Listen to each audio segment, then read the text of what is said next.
Hello again, Bill Bymel here, Win-Win Investor. Today's episode, we are going to discuss what's my house worth, the basics of valuing residential real estate. If you like what you see on the Win-Win Investor, I ask that you please subscribe, click like, click subscribe, and share with your friends. Each week, we are going to delve into various parts of the real estate, mortgage, finance, and business world and look to find win-win solutions to common problems in business and personal life. Today's episode, as I say, is about real estate valuation, the basics thereof, and what is this house worth? Well, on our previous episode, we talked about broker price opinions. Broker price opinions are are what industry analysts use, institutional investors, Wall Street banks. They hire real estate brokers to prepare real estate broker price opinions, also known as BPOs. And we are prepping you for the term BPO because we will refer to it in future episodes when we talk about real estate value, both on the commercial and residential side. So, what is this house worth? The basics of knowing what a piece of real estate is worth is very important, whether you're a buyer or a seller. From a buyer's point of view, you don't want to pay too much for anything. If you're an investor, you're looking to make your money on the buy. There's a common thing that's said in our business. You make your money on the day you buy it. So if you purchase something right at the right price, comparable to its value, then you've already locked in a certain amount of profit the day you buy it. From a seller or homeowner's point of view, or a private individual, the win-win in all of this is if you know the true value of your real estate, it's going to make the sale of it much easier because then you can list that property within a 5 to 7% delta, plus or minus, of what you know to be the real value of the real estate.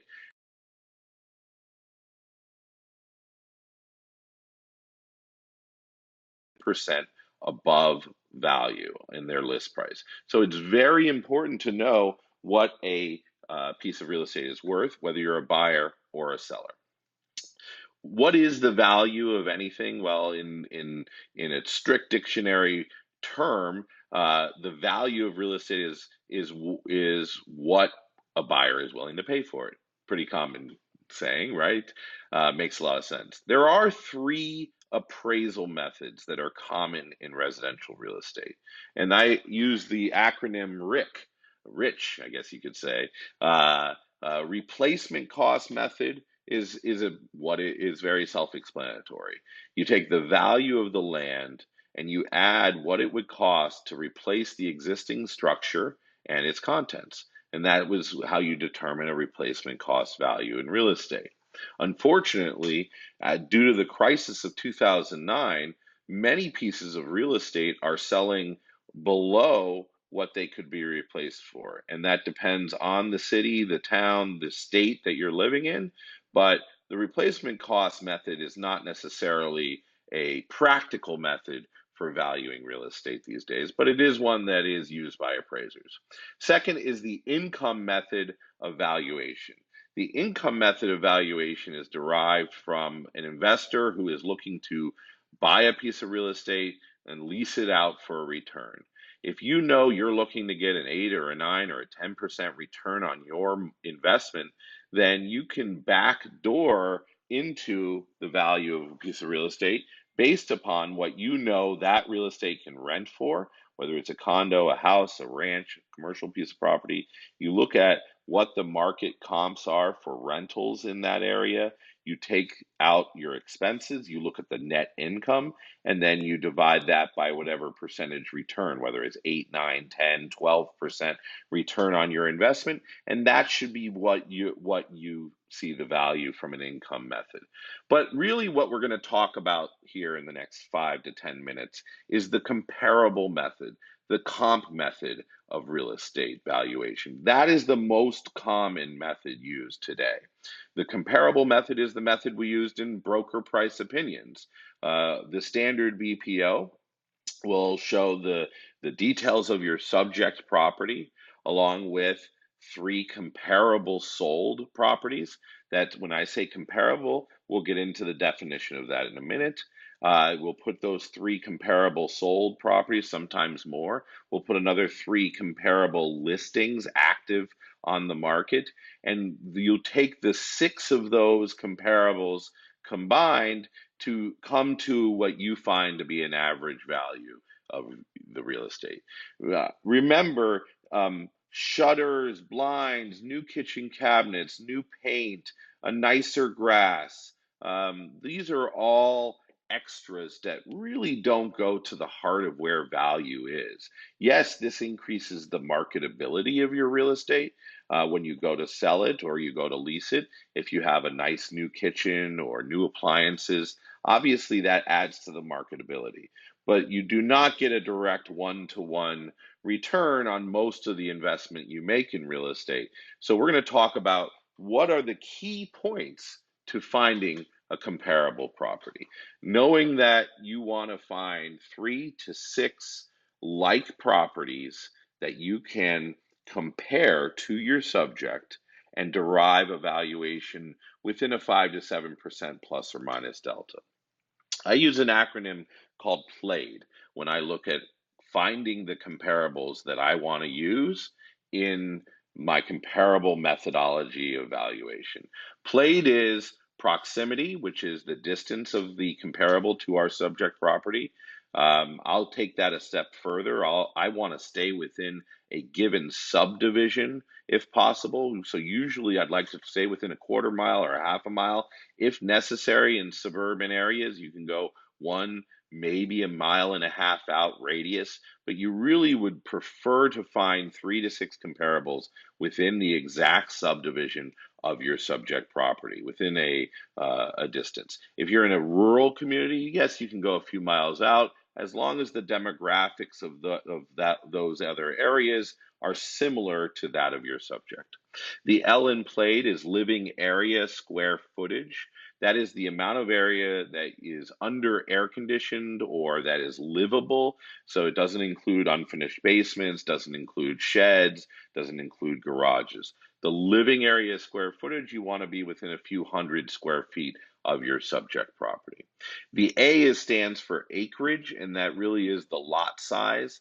You go into most suburban communities, the lot sizes are very similar. So, but you go into more rural settings where you have multiple acres, you could, in one case, find a comp that looks like the exact same house, but it sits on 10 acres and your subject is on 5 acres. So the acreage and lot size is a key factor in the in finding that comparable.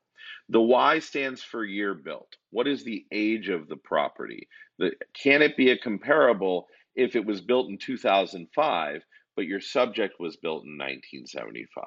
And in most cases, that will not be the case. So you really want to find a similarly aged house. You want to be within a 5 year plus or minus in age so that you know that the construction techniques and the age of the interior, the age of the fixtures in general will be comparable. And finally, the date of sale. You don't want to use comparables from 3 years ago. You want to use the comparables of 3 months ago. So you really want to look for the most recent comps that fit the other criteria and are preferably within 3 to 6 months from today. You want the most recent comparable sales. You don't want to go back a year. You don't want to go back 2 years because obviously market conditions have changed. So you take those five pieces of the puzzle, the prox houses that are similar in proximity, preferably in the same subdivision, houses that are similar in size, living area, square footage. Sometimes that also translates, I'll add in a bedroom count into that living area consideration. The acreage, the lot size, you want it to be similar. In most suburban and urban communities, lot size is pretty standard. Year built, you want to compare houses of a similar age, and then you want to use comparables that are within the last 3 to 6 months. From that, you look to find 3 to 6 comparable solds. You take those and you average them out.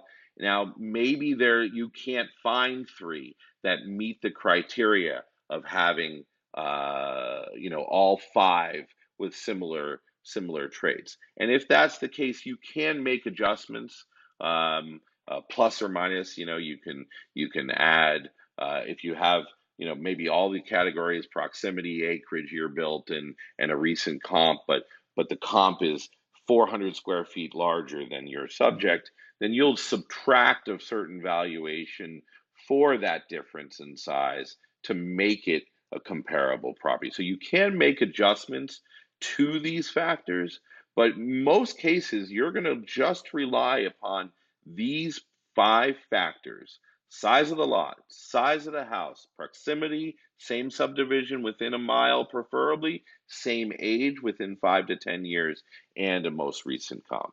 And from that, you can really drill down on what the market value as it stands today is for a residential piece of real estate. Why is this important? As I said at the beginning, if you're a consumer looking to sell your house, you don't want to list it more than 5 to 7% above what you really know or really believe to be the comp value of that real estate.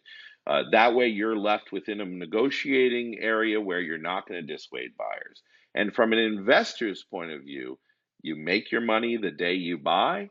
So it's important that you know the true value of the real estate. And from a advantageous point of view, where you can really find value and create the true win for yourself, is if you know the value of the real estate more detailed than your competitor, it sets you up to be in a better position to be profiting down the road. That's it for the basics of residential real estate valuation. This is what my house is worth. Based upon these five factors, you can come up with a BPO value of your real estate. And we'll be using these techniques in future episodes as we get into not only residential transactions, but obviously we'll get into the commercial world as well. If you like what you hear today, please click like, please subscribe, and tell your friends to subscribe. This is Bill Bymel, Win-Win Investor. On our next episode, part 2 of our interview with John Dario, he'll talk about macroeconomic conditions in the real estate and mortgage markets today, what he's doing to take advantage of what he sees as inefficiencies in certain types of borrowers that exist out there with equity in their homes. And then we'll hear from him about a very interesting perspective on what the U.S. government did wrong in the wake of the financial crisis. So tune in next week for part 2 of our interview with John Dario. For now, here's what our house is worth on the Win-Win Investor. Thanks again.